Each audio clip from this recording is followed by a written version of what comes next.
kabajaan olkaanee kadhata yaadatu taasifama. Namni hundumtuu olkaanee jala keenyaan dhaabannaa.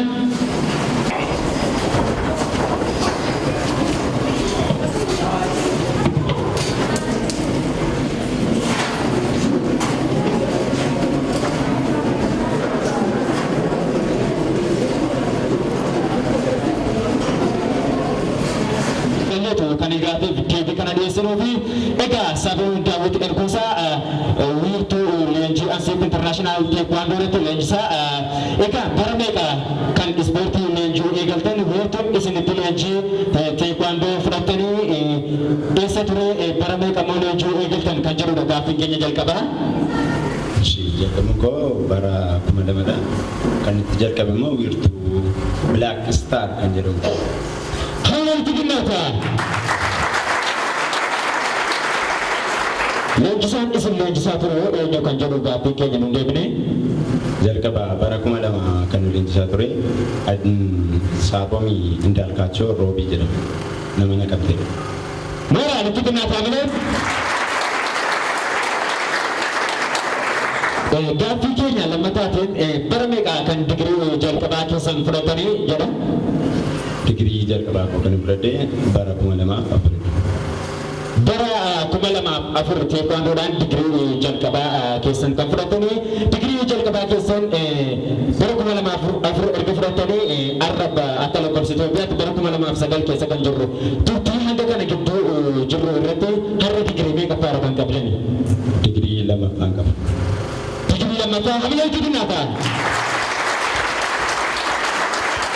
Haa ta'u digirii lammaffaa irra jirtu bara 2004 digirii jalqabaa kan fudhatanii maaliif sababni isaa bara 2004 digirii jalqabaa erga fudhatanii har'a digirii 3-4 sanaa olis ta'uu danda'a itti fuftan ta'ee maaliif sababni addaan kutanii turtan immoo turtii hanga kana gidduu kan gootaniif? Haalli ispoortii ittiin barsiisuu jechuun waan dideef digirii jalqabaa godhanii eeyyama fudhadhee ispoortii barsiisuu jalqabe ergasii booda immoo kan barsiisaa jiruun addaan naabee ispoortii irraa addaan ba'ee ture ergasii booda itti deebi'ee ispoortiitti waan deebi'eef reefuu digirii lammaffaa fudhadhee jira. Haalli xiqqaata mooraali kennaafi.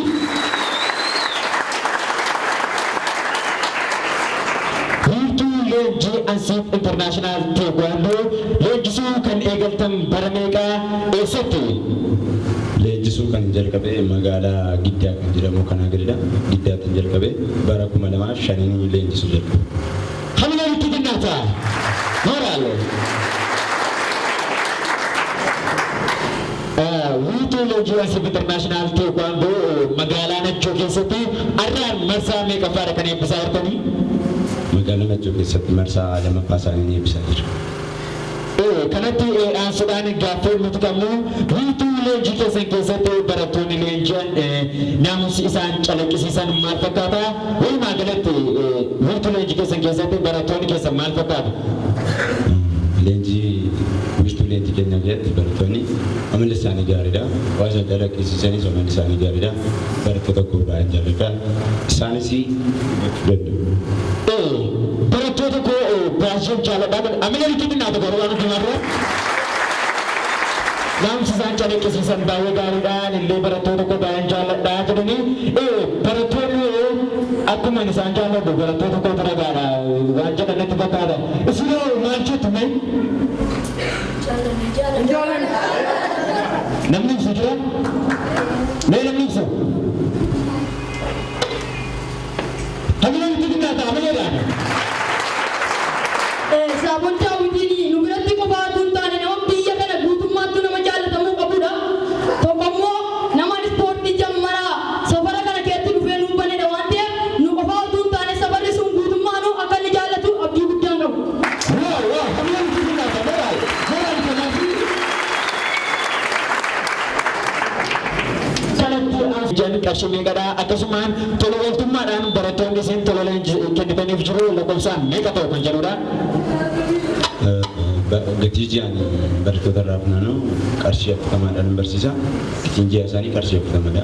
Tola ooltummaan barattoota barsiisu immoo lakkoofsa isaaniillee baay'ee isaanii lakkoofne garuu barattoota 7 barattoota 7.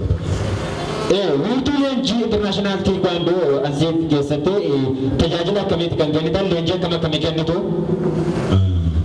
tajaajila artii ITF ilaana artii ITF taasise aerobiksiin baratu fileeksiin hojjetu special teknikii adda addaa baratu faayidiilee inshaakalu wantoota akkasii wantoota baay'ee ilaala. Walumaa galatti ispoortiin biyyaafis ta'e nama dhuunfaaf dinagdee biyyaaf walumaa galatti nama kamiifiyyuu faayidaa akkamii qaba? Walumaa galatti yoo itti fayyadamanii ispoortiin nama kamiifiyyuu faayidaadha. Gara caalaa ispoortiin namoonni ispoortii baratan fayyummaa isaaniif illee dhibbaa oofaman. Fayyaa namaa fi iddoo guddaa qaba. Amala gaarii namaa kenna. Keessumatti namoota tun beeku malee barattoonni ispoortii baratan amalli isaanii amala addaa qabu. Ijoollee xixiqqoo yoo waggaa jalqabaa dhufanii umuriin isaanii guddinni isaanii beekumsi isaanii hin dabala. Kanaaf ispoortiin hawaasa keenya isaanii beekamne malee iddoo guddaa qaba. Hamileetti dinnaata mooraala. Gaaffii keenya gara xumurootti jirra. Jireenya ispoortii keessattis ta'e jireenya dhuunfaa keessan jiraatan keessatti mudannoo qabdan tokko yoo jiraate tokko naaf himaa. Mudannoon illee baay'eedha. Harmayyuu kan nama mudate jira. Dubbachuun nama barsiisaa harmayyuu waa'ee baatu yaadu qabattoo dhiisee malee. Mooraan hamee kallaa fi xixinnaata. Kan biraa moo marsaa jalqabaa yeroo eebbisee Najjooti keessatti waa'ee baay'ee yaada ture guyyaansa jimaatadha sanbata guddaan eebbisa waa'ee baay'ee yaada ture yeroo miishiniitti eebbise mana barumsaa keessatti utuun waa'ee isaa yaadu waa baay'ee yaada ture innaa mana galeeni sa'aatiin 11 ta'uu jedha mana galeeni caama qayyaraden mana ispoortii deema jedhan caama gogaa kaa'aden jira caama sharaa kaa'aden mana ispoortii deema jedhan gaafa galu mana ga'e caama gogaa kaa'aden miila tokko baaseen miila tokko sharaa kaa'aden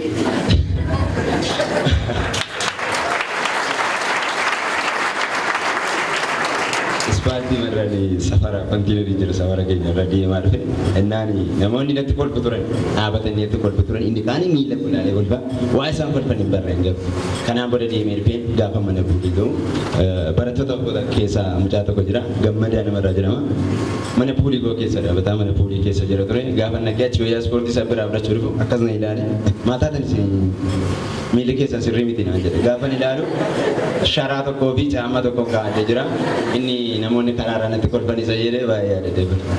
Hedduu kan namatti toludha hamileetti dinnaata. Akkasumallee namoota galma kana keessa jiran hundumaa dhaamsiisin qabdan maali? Namoota ispoortiin gaarii namni barate nama gadeen ta'u amala gaarii mana ispoortii amala gaarii gadeen jiru warri mana ispoortii amala gadeetti beekanii amalli mana ispoortii jiru gaariidha warri jabaatanii barattoota keessan barsiiftan immoo jabaadha isiniif galeeraa warra isiniif hin galeef hubachiisaan jedha galatooma. Hamileen hedduu dinnaata. Niitooloojii asii fuudha.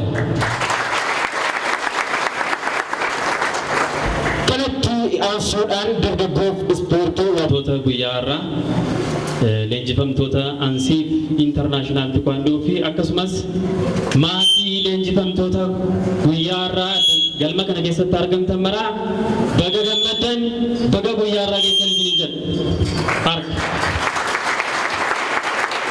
Akkuma beekamu magaalaa Najjooti keessatti wiirtuun leenjii kan maarshaal aartiidha kan TAEKWONDOos ta'e kan wushuu gara wiirtuu 3 yookaan 4 qabna isaan keessatti barattoota naamusa gaarii ga'umsa gaarii baasuudhaan kan beekamu ANSIIF International TAEKWONDO maqaa koof maqaa waajjira dhimma dargaggoo ispoortii bulchiinsa magaalaa Najjoodhaan guddaa galatoomaan jedha.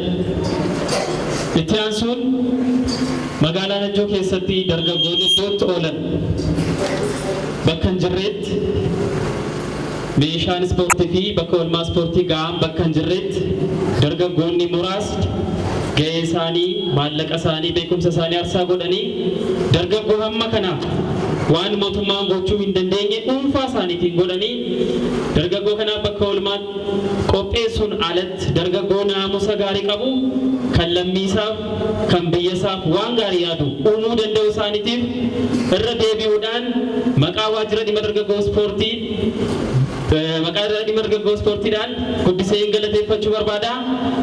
Guyyaa irraa sagantaan eebbaa kan kilabii maarshaal aartii ANSIIF International TAEKWONDO banamuusaa ifatti sinin beeksisaa baga gammaddan baga gammanneen jedha.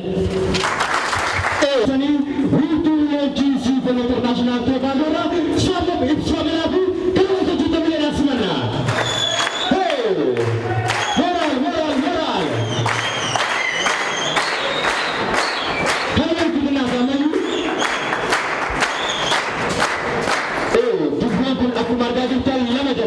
Marsa alamatatu bisa Eebba Eebba barattoota ANSIIF International TAEKWONDO. Kami kita nak moral atau itu bisa kami kena tu. Oh moral.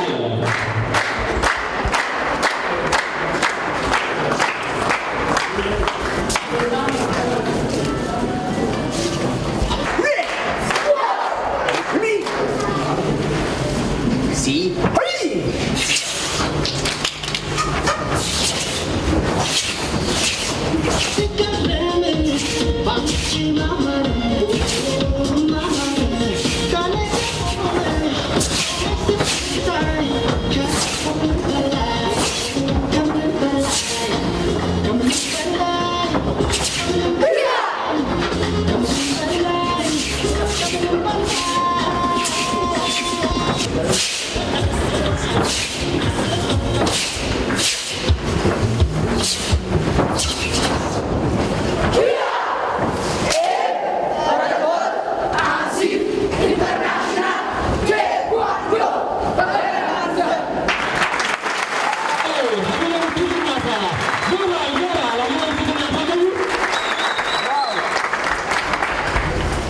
Shits.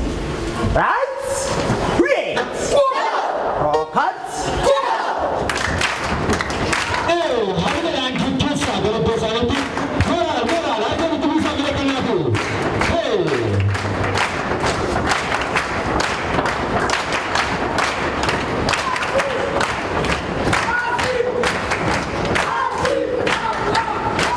Kamu lagi suka nak sama you?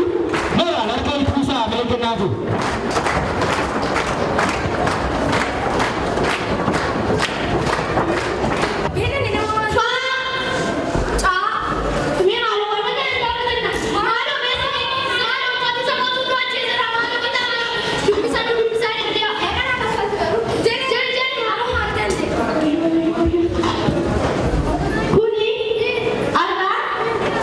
Beesi beeru dorgommiin kamiyyuu dorgomuun danda'amu.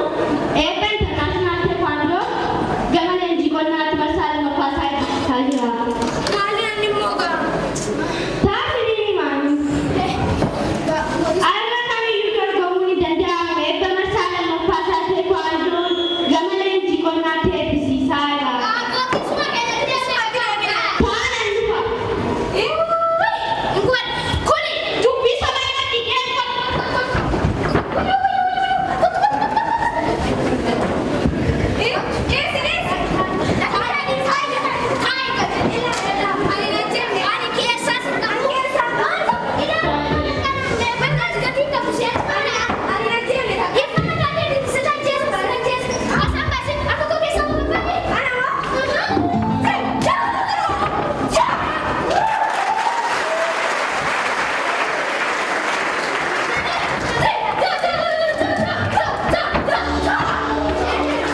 Oh.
chest.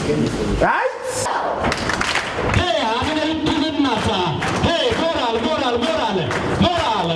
I'm in a character to do with me.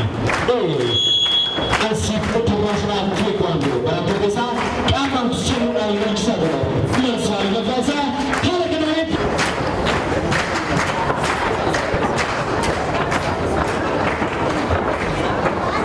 akkamiin gaggeessitu hamma walitti dinnaata amma erga keessa walitti buusaamini kennaafi.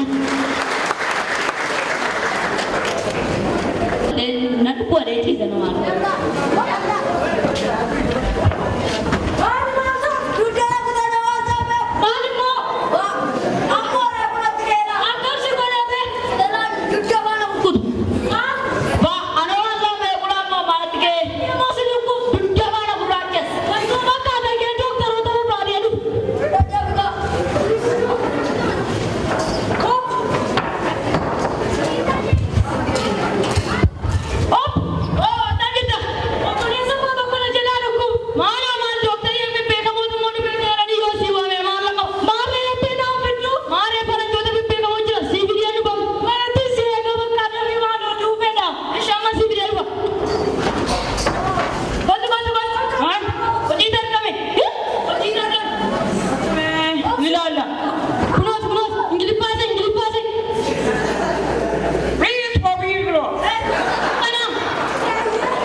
International TAEKWONDO Club has finished with its preparation for the second cycle. Gradually, all the trainers will have been trained both physically and mentally. Wow, comprehensive with them. Hamle ke naam hai, mujhe kitna hamle? Hamle na gro da jo shmada. Show Chifar Elias Chifar Show.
Wabi fayyaa keenya